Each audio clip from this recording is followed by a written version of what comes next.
In Boekel bij Roermond werden vandaag ruim 7000 pijlen weggeschoten. Daar streden namelijk 133 schutters om het Limburgs kampioenschap. Handboogschieten in Limburg, dat is sport met een pilsje erbij. Het handboogschieten in wedstrijdverband is bij het grote publiek niet of nauwelijks bekend. 1 keer in de 4 jaar komt het op televisie, wanneer toevallig een Nederlander kansrijk is tijdens de Olympische Spelen.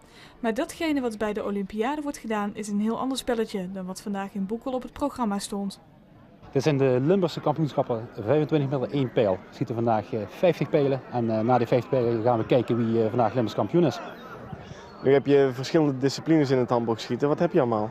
Ja, wij schieten dus het 1 pijl gebeuren zoals gezegd. Je hebt ook in de wintermaanden 3 pijlen. Je schiet 3 pijlen op 18 meter. Je hebt nog Olympische discipline, dat is 70 meter. En je hebt nog veld en jacht, dus in de bossen met pijl en boogschieten.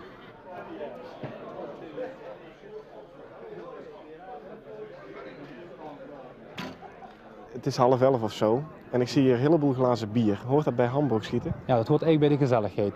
Ben je echt topschutter, dan kun je niet te veel drinken. Een paar pilsjes erbij hoort er gewoon bij voor de gezelligheid. Maar als je te veel drinkt, dan word je ook nog geen kampioen. Dus een paar mag, maar te veel is uit de boos eigenlijk. Maar met dat bier in de morgen komt het handboogschieten natuurlijk nooit van de naam cafésport af.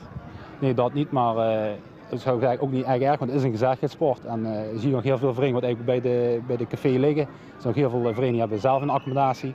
En is gewoon, ja, bier wordt getapt, dat is geen probleem. Bier en handboogschieten horen een beetje bij elkaar.